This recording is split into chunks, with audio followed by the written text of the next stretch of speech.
Hey guys, I talk to pastors all the time who tell me they do leadership development, but it's really not making a difference. In fact, in just the past couple months, I've talked to 2 different pastors who are doing leadership development with 12 men. Sounds great, doesn't it? They meet together every month for a year. They read different leadership books together. They get together and they talk about what they're reading. But both of these pastors are going to tell you they still have a leadership shortage. Their investment is not bringing a return. It's not freeing them up to spend more time visioning. It's not filling their leadership pipeline. It's not resulting in ministries being stronger. And they're beginning to question the return on investment of their leadership development efforts.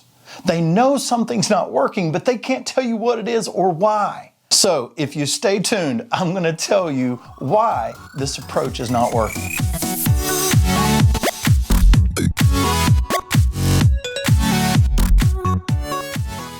Hey guys, this is Mac Lake bringing you tips, tools, and techniques helping you develop more and better leaders. Now, to understand why these pastors are not getting the results they want, you have to understand the difference between what I call generic development and specific development.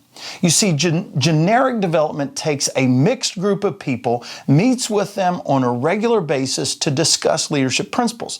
The primary focus is the understanding of leadership principles. So for example, if I took a couple of my staff members and a couple of small group leaders and a children's preschool coordinator and a greeter from my greeting team and a couple of guys that are not leading anything but they're attending my church, and I begin to meet with them and discuss leadership principles on a monthly basis, and the application of those principles is going to be so extremely varied based on the fact that each of these individuals are serving in very different leadership positions in different levels.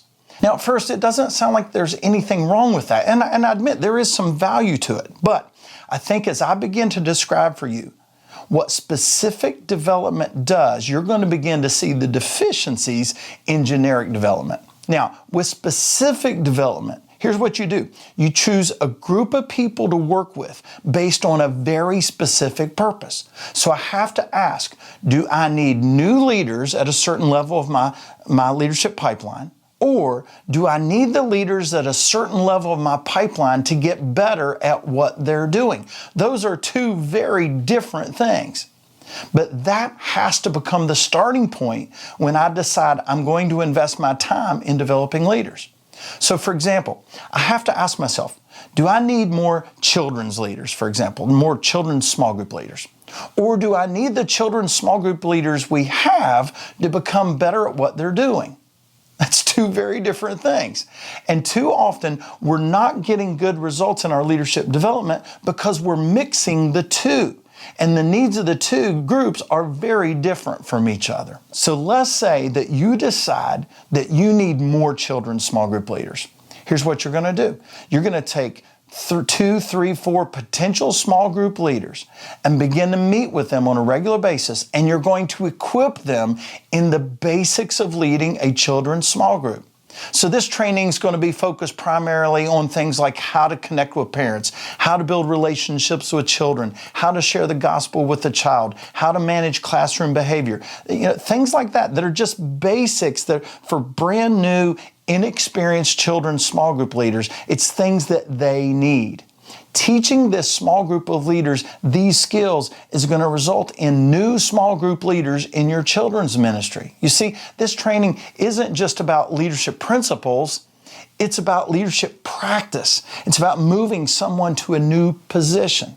Now, let's say that you decided instead of needing more children's small group leaders, you decide you want better small group leaders, okay? So you've got a great group of leaders, but they need to grow in their ability to disciple children. So in this case, you get together a few of your existing leaders, and instead of teaching them the basics like you would with the other group, you teach them advanced techniques for discipling children. So for example, you would teach them things like how to help a child think deeply about their faith, how to identify and develop leadership potential in the children in your group, how to deal with children who have difficult behavioral issues, how to impact children outside small group time. It's things like this.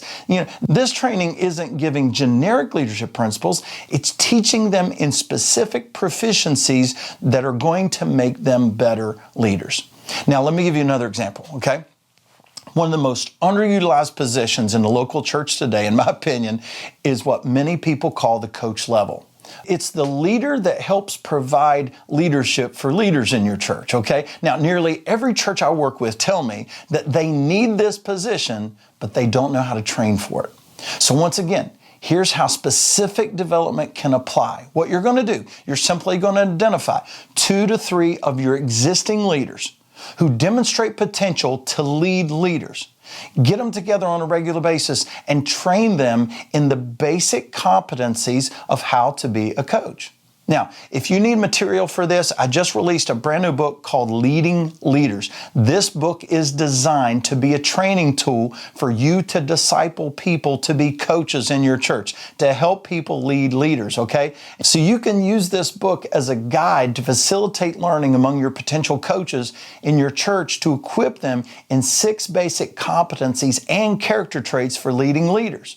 So meet with them every other week, give them assignments to read one of the training sessions, put into practice what they're learning, and guess what? The assignments are already provided in the book, okay? Then you get together and discuss with them what they learned from the reading, what they learned from putting it into practice, and then give them the opportunity to begin to lead some leaders in your church, in your area of ministry. And then, over a period of about 3 to 6 months, these individuals will be ready to step into leading leaders.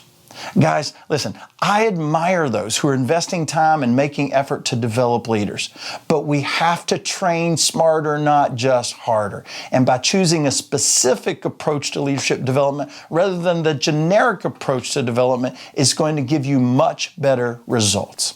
Hey, I hope this has been helpful. Make sure you like this video. Put a comment below. I would love to hear your story or your experience about doing specific development with leaders. All right, hey, make sure you subscribe to the channel, and I will see you in next week's video.